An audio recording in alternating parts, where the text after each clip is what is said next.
Welcome back to Mostly Mac. Today we'll be taking a look at the iPhone. In this video, we'll look at the history of the iPhone, what I love, what I don't, and look at some accessories that you can use. For most Apple users, this is their entry point into the ecosystem. It's the gateway drug that brings people on board. And as they say, once you go Mac, you'll never go back. The first iPhone debuted in June 2007. It was preceded by the iPod, and the first iPhone looked very similar to what was being called the Touch iPod at the time. It had 128 megabytes of RAM, and you could get up to, wait for it, 16 gigs of storage.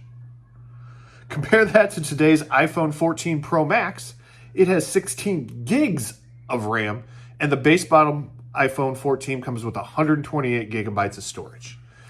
It's still crazy for me to think that we casually carry a device in our pockets that is more powerful than the computer we used to land on a man on the moon in the 60s. I look at my devices in three ways. My iPhone is my communications device, my iPad is my entertainment device, and my Mac is my productivity device. There's always some overlap, like the fact that I produce these videos through Final Cut Pro on my iPad. Now, I will admit to trying out some non-Apple phones. I'm old enough that my first phone was a flip phone and my first smartphone was just called Droid. Heck, that was back when BlackBerry was the hot thing to have.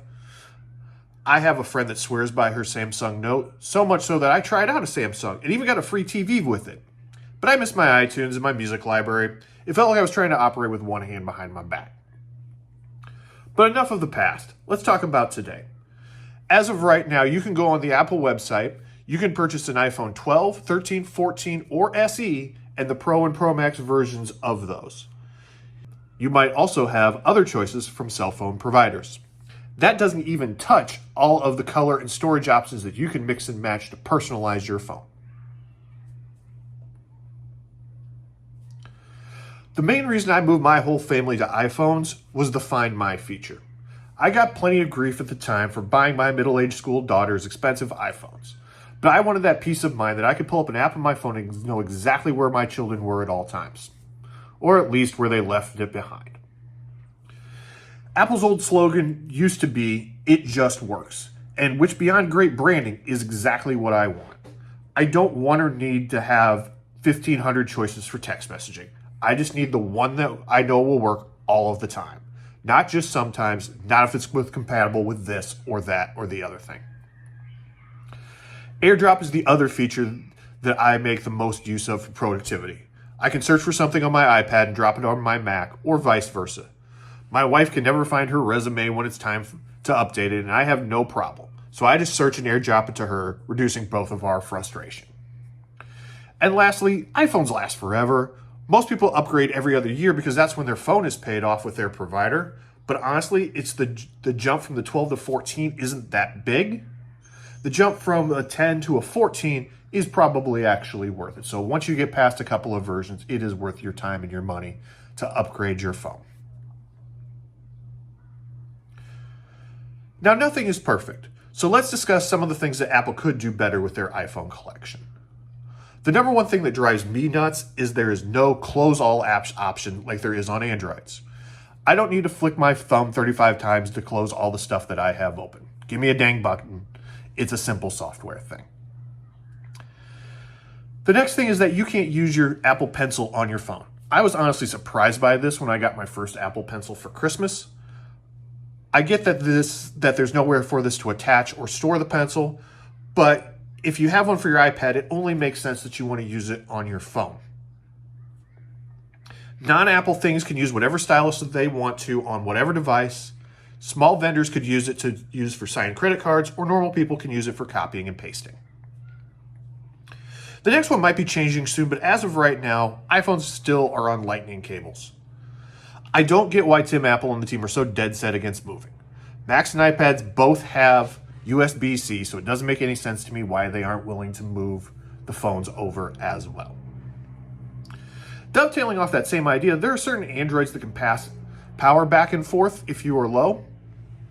This would be a great idea for families on trips or other times that you're just out of the house and don't have a charging cable. I think you should be able to share data too, but I get there are some security issues that surround that. And last but not least, is the fact that there isn't a ton of differences between versions. It's great that Apple will support older versions with software, but it seems anymore that the big hardware changes year over year are a camera upgrade. The general public doesn't care that they can shoot an ant's eyelash. They want to take selfies and pictures of their pets. As long as the pics look decent, which I know is subjective, that's all most people care about.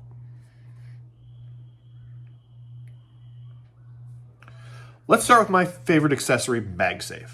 Who doesn't just love the ability to slap a metal hockey puck on the back of your phone to charge it? Even better, you can put a wallet, a pop socket, or a battery pack. And when you get bored with it, just pop it off and swap it out. The latest MagSafe options allow you to clip your phone onto your MacBook or monitor. Then you can use your phone as a webcam, which is a major improvement over most of the webcams on the market, or even the ones that are built in with your MacBook Pro that only do 720p. Upgrading to 1080p or even 4K makes a world of difference on video conferencing.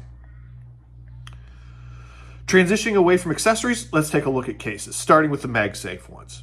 You can protect your phone and still use MagSafe? Brilliant! Outside of that, there are a plethora of other case options. Apple sells leather, silicone, and clear cases in a whole rainbow of colors.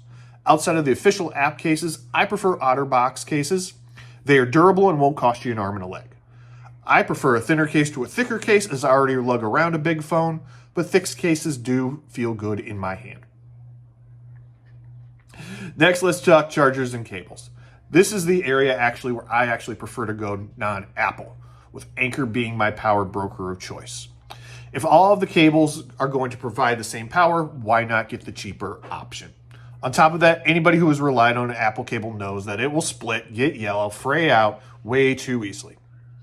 Anker makes some really nice braided cables that come in a variety of colors and lengths.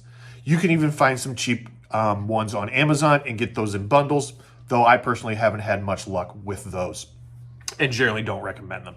But if you're strapped for cash, you can find some cheap options out there.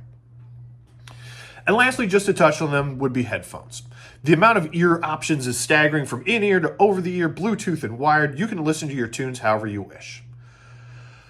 I personally rock the third generation AirPods, but the classic style actually fits better into my ears, so they actually feel better to me.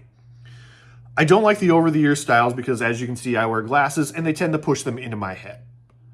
If you're looking for a less expensive model, I do like the sound from some JBLs as well.